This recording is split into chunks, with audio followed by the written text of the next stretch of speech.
This is the new Tallboy that we just got, and we're going to repaint it and do it in black and distress it. And this is the stops that my husband had to put in so the drawers would slide properly and stop where they should and not slide in too far. And also he had to repair some of the drawer sliders. They had to be tightened. They weren't exactly tight like they should be, so now the drawers close just like they should.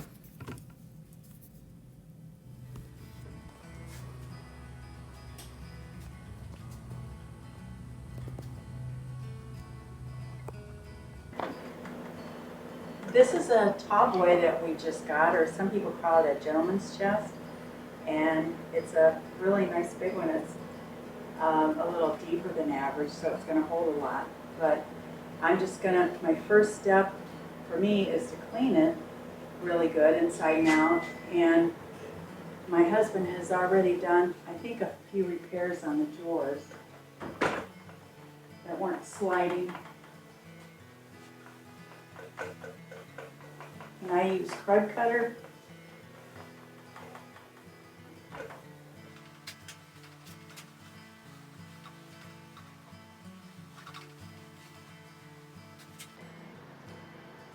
Okay, you just want to get glue all over it on the back, kind of a thin layer,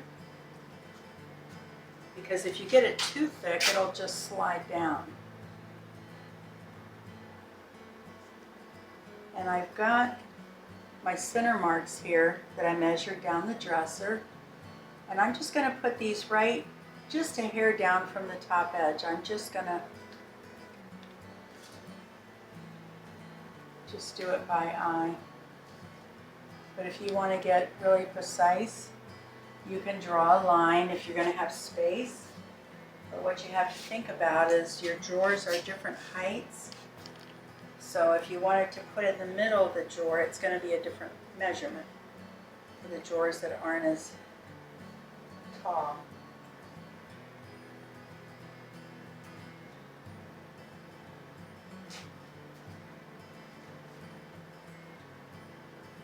And I'm just smearing this glue all around.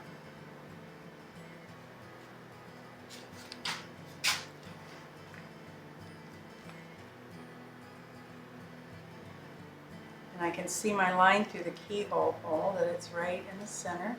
And I'm just kind of eyeballing it here, just taking it just a little bit down from the top. Okay, I'm working on this Tallboy dresser now, and I'm putting some of the clay molds on it. And I've drawn my line here just as a guideline. And then a center point just to help me to know where they should be placed. And I have just taken them out of the mold. And I have put glue on the back so they're all ready to glue on.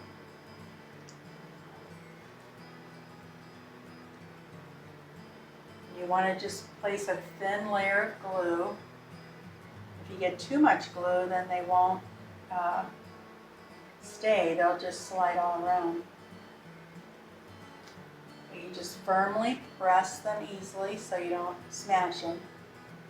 You're just getting all the edges to make contact with the dresser. And this dresser has already been thoroughly cleaned inside and out and scuff sanded, so.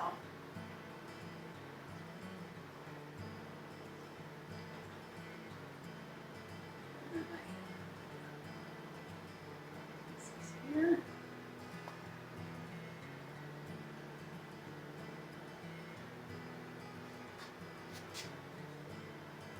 You can just use these guidelines. You can even draw more guidelines if you want to make it easier for yourself if you want. But these are just little details that might actually just help to jazz up the piece a little bit when they're a little bit more plain. And even sometimes when they're not plain, it still makes them look really nice.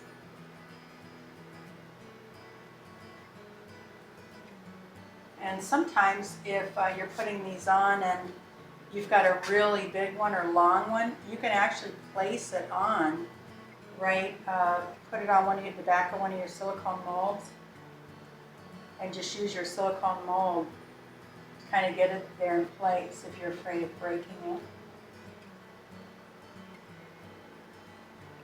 And then you can just kind of use your line to guide you with the other one. And they don't have to be exact, because a lot of times with pieces that I've done that have these ornate carvings, I'm really shocked at how many times they can look very different as far as even the size or placement. So they're not always perfect because they were hand done. So I think it just leads to making it look more authentic, like it was always here.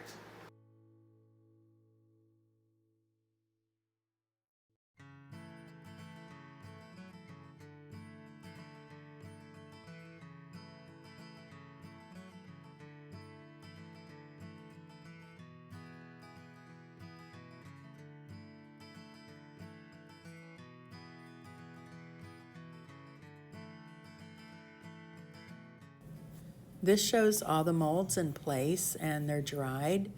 And I also used just a water-based stain in brown to darken them.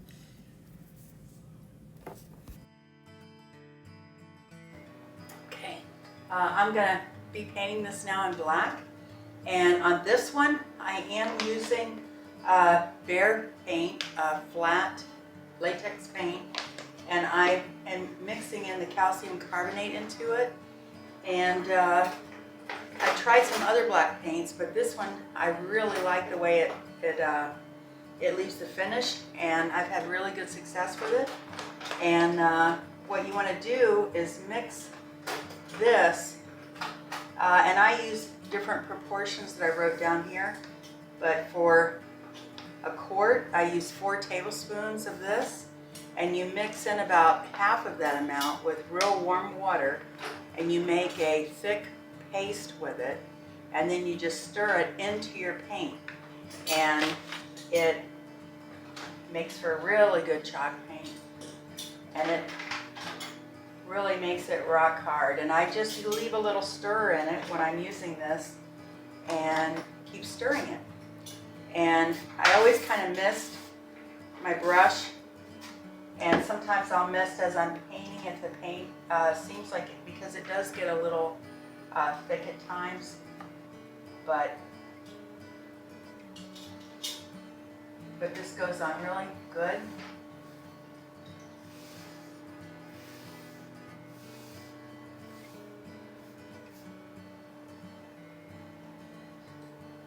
And I'm planning on distressing this too.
Okay, I'm getting ready to seal this dresser, and what I do is when I have a new can, I find it easier to pour out of a different container.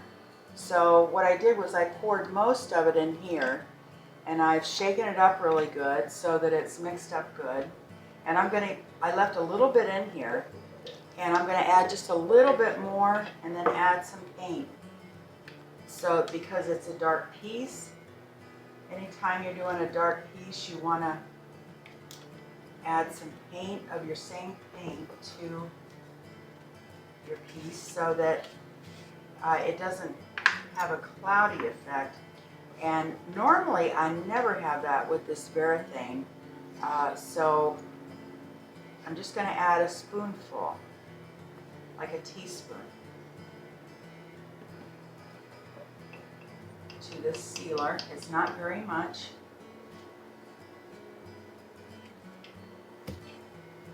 Just to prevent it from doing that, just in case it were to do that.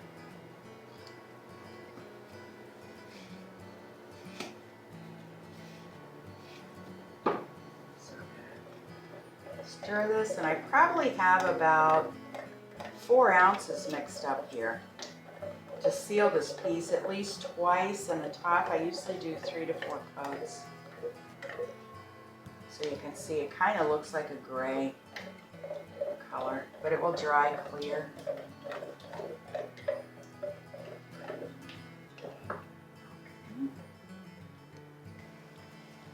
Okay, I'm going to start out by doing the top first. And one thing I wanted to mention is that putting the paint in the sealer is really like putting a toner, using toner for wood. It's just adding a little bit of color to your sealer so that it adds just a little bit more color or depth to the wood.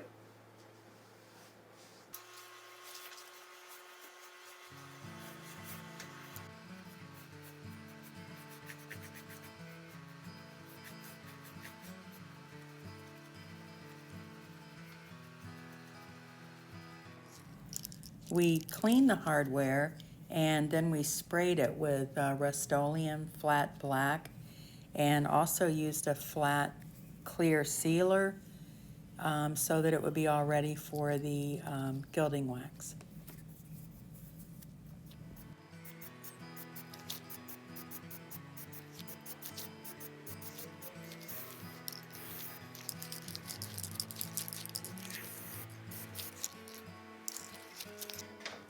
Okay, I am going to use sandpaper to distress this. It's got 2 coats of clear sealer all over and 3 coats on the top. So I'm going to distress this with sandpaper and then use the brown wax.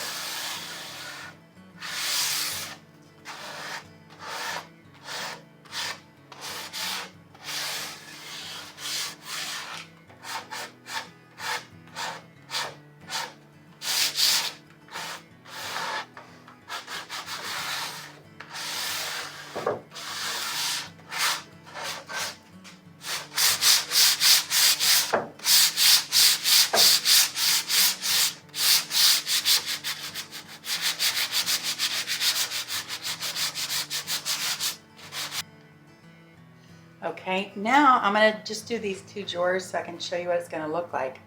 I'm going to use this Waverly Antiquing wax, and I'm just going to rub some on. And what this will do is this will help to color the wood that it's sanded through.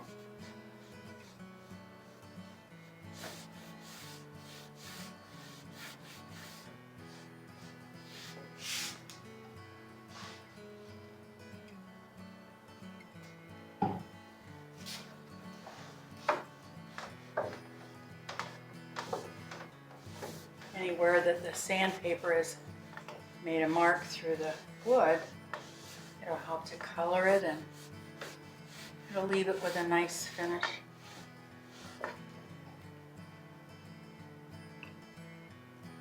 And it actually kind of makes the black still looks black, but it looks like a soft black.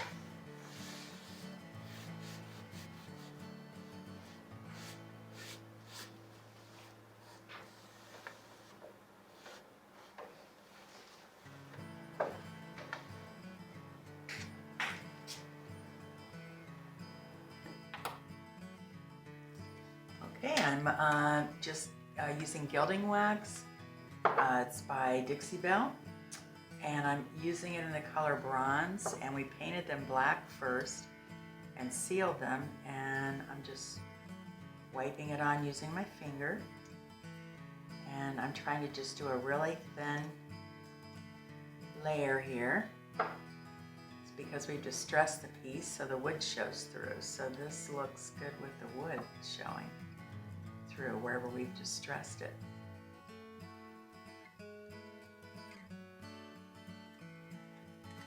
We tried it on silver, but it just didn't look good.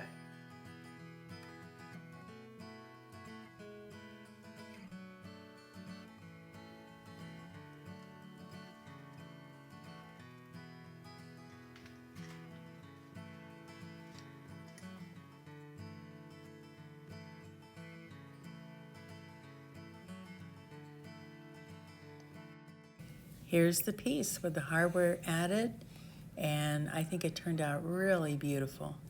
If you like this video, please like and subscribe and share it with a friend. Thanks for watching.